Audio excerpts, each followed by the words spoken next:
Hi అండి, నేను మీ Varalakshmi kitchen స్వాగతం. అందరూ బాగున్నారా? అందరూ బాగోవాలి, అందులో మేము ఉండాలని మనస్ఫూర్తిగా దేవుని కోరుకుంటున్నామండి.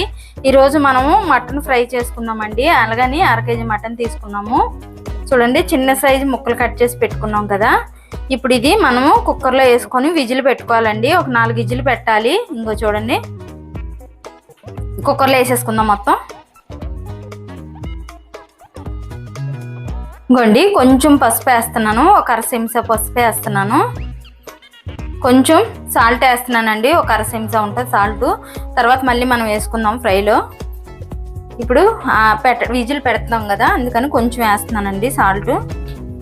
ఇంకోండి, 1 స్పూను అల్లం పేస్ట్ వేస్తున్నాను. కొంచెం ఒక 1/2 చెంచా కారం కూడా వేస్తున్నానండి, ఎందుకంటే ముక్క చప్పదానం ఉండకుండా ఉంటుంది, ఉడుకుతుంది కాబట్టి. ఇంకోండి, 2 చెంచాలు నూనె కూడా వేస్తున్నానండి. 2 చెంచాలు నూనె వేస్తున్నాను. వేసాం కదా, ఇప్పుడు మొత్తం మనం ఇది ఇలా కలుపుకోవాలండి.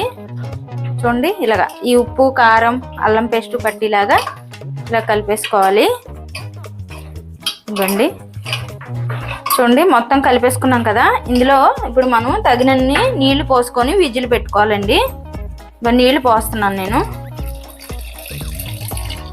1 గ్లాస్ నీళ్ళు పోసానండి, 1 గ్లాస్ నీళ్ళు పోసాను. ఇప్పుడు మనం ఇది విజిల్ పెట్టుకుందాం.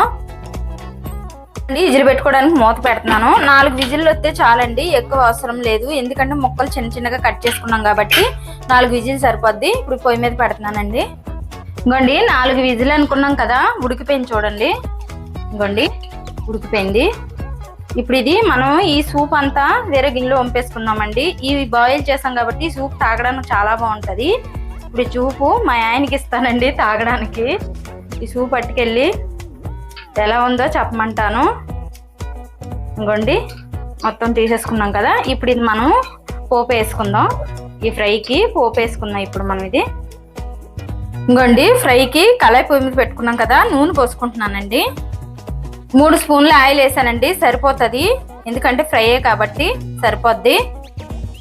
ఇంకోండి, నూనె మరిగింది. 2 ఉల్లిపాయలు సన్నగా కట్ చేసి పెట్టుకున్నానండి, చూడండి ముక్కలు. ఇప్పుడు ఇది వేస్తున్నాను. ఇంకోండి, 2 పచ్చిమిరపకాయలు కూడా కట్ చేసి పెట్టాను, అవి కూడా వేసేస్తున్నాను. కొంచెం కరివేపాకు, అవి కూడా వేసేస్తున్నాను. వేసేసి ఈ బ్రౌన్ కలర్ వచ్చేలాగా మనం వేపుకోవాలండి. ఇంకోండి, ఈ ఉల్లిపాయ ముక్కలు బ్రౌన్ కలర్ వచ్చేలాగా వేగాలి. ఇంకోండి, కొంచెం 1/2 చెంచా సాల్ట్ వేస్తున్నానండి. ఉల్లిపాయలు మగ్గేటప్పుడు వేసుకుంటే బాగుంటుంది, ఉల్లిపాయలు కూడా బాగా మగ్గుతాయి. ఇంకోండి, వేసేసి ఇలా కలిపేసుకుందాం, తొందరగా మగ్గుతాయి ఉల్లిపాయలు. ఇంకోండి, ఎందుకంటే ఆల్రెడీ మనం మటన్లో వేసాం కాబట్టి కొంచెం వేసానండి, ఉప్పు సరిపోతుంది. మళ్ళీ ఉప్పు ఎక్కువైతే బాగోదు కదండి ఫ్రై, మటన్ ఫ్రై. చూడండి, ఉల్లిపాయలు కలర్ వచ్చాయి కదా. ఇప్పుడు మనం 1 చెంచా అల్లం పేస్ట్ వేస్తున్నానండి. ఆల్రెడీ అందులో వేసాం కాబట్టి సరిపోద్ది. 1 చెంచా వేసాను. పచ్చివాసన పోయే వరకు వేపుకోవాలండి అల్లం పేస్ట్. చూడండి, వేసాక కలుపుకున్నాం కదా, మొత్తం కలిసిపోయింది ఉల్లిపాయ ముక్కల్లో. 1 1/2 చెంచా పసుపు వేస్తున్నానండి.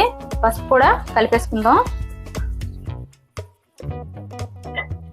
ఇంకోండి, మొత్తం కలిసిపోయింది కదా, 1 నిమిషం పాటు ఉంచుకుంటే చాలు. ఇంకోండి, వేగిపోయాయి కదా ఈ ఉల్లిపాయ ముక్కలు, అల్లం పేస్ట్ వేగిపోయింది కదండి. ఇప్పుడు మనము ఈ మటను ఇందులో వేసేసుకుందామండి. మనం ఉడకబెట్టి పెట్టుకున్నాం కదా, ఈ మటన్ వేసేస్తున్నాను. ఇంకోండి, వేసేసి మొత్తం ఇలాగా ఈ మసాలా ఉల్లిపాయ ముద్ద ఇవన్నీ పట్టిలాగా ఇలా కలిపేసుకోవాలండి. ఇంకోండి, వేసేసుకున్నాం కదా, కలిపేసుకున్నాం కదా. ఇప్పుడు ఇది మనము ఒక 5 నిమిషాలు ఇలాగే మూత పెట్టాలండి, మగ్గించుకున్నాం. సిమ్లోనే ఉంచండి, ఆయిల్లో వద్దు. సిమ్లో ఉండి మూత పెడితే మగ్గుతుంది బాగా, ఇంకా ఏగుతుంది మటన్. ఫ్రై కంటే ఏగాలి కాబట్టి 5 నిమిషాలు ఉంచుదాం. తర్వాత కారం అది వేసుకుందాం. ఇంకోండి, చూడండి ఎలా ఏగిపోయిందో మటన్. ఇప్పుడు మనము కారం వేసుకుందామండి ఇందులో.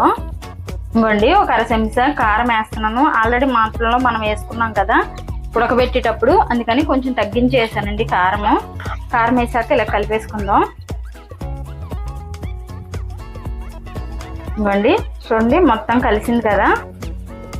ఇంకోండి, 1 స్పూను గరం మసాలా వేస్తున్నానండి. ఇందులో అన్ని ధనియాలు అన్నీ వేసి పట్టినానండి, ఇంక ధనియాలు కూడా అదే ఏ అవసరం లేదు. ఈ గరం మసాలా నేను ఇంట్లో చేసుకునేదేనండి. ఇంకోండి, వేసేసుకొని కలిపేసుకున్నాను కదా. ఇప్పుడు ఇందులో మనం కొత్తిమీర వేసుకుందాం. గోండి కొంచెం కొత్తిమీర వేస్తున్నాను. వేసి కలుపుకున్న తర్వాత ఒక 5 నిమిషాలు ఉండి మనము స్టవ్ ఆపేసుకుందామండి. ఒక 5 నిమిషాలు వేగితే సరిపోద్ది. మసాలా కారము అన్నీ వేసాం కదా ఇప్పుడే, అందుకని ఒక 5 నిమిషాలు ఉంటే సరిపోద్ది. ఇంకోండి ఒక 5 నిమిషాలు వేగితే చాలు. ఇంకోండి 5 నిమిషాలు అన్నాం కదా, ఇంక వేగిపోయిందండి. ఇలా చేసుకుంటే మటన్ ఫ్రై మాత్రం చాలా బాగుంటుందండి. ఇలా చేసుకుంటే టేస్ట్ చూడండి, టేస్ట్ మాత్రం అదిరిపోద్ది. చూడండి ఎంత బాగా వేగిపోయిందో మటను. ఇలా వేగితే మాత్రం మేక మటన్ కానీ గొర్రె మటన్ కానీ అసలు స్మెల్లే రాదండి. ఇలా వేపుకుంటే టేస్ట్ మాత్రం చాలా బాగుంటుంది. ఇలా చేసుకుంటే నచ్చితే లైక్ చేయండి, షేర్ చేయండి, కామెంట్ చేయండి, సబ్స్క్రైబ్ చేయండి. కాకపోతే ఒకసారి ట్రై చేయండి మటన్ ఫ్రై ఎలా ఉంటుంది అన్నది. టేస్ట్ మాత్రం చాలా బాగుంటుంది. వేడి వేడి అన్నంలో కలుపుకొని తింటే మాత్రం ఎక్సలెంట్గా ఉంటుంది. ఒకసారి ట్రై చేయండి.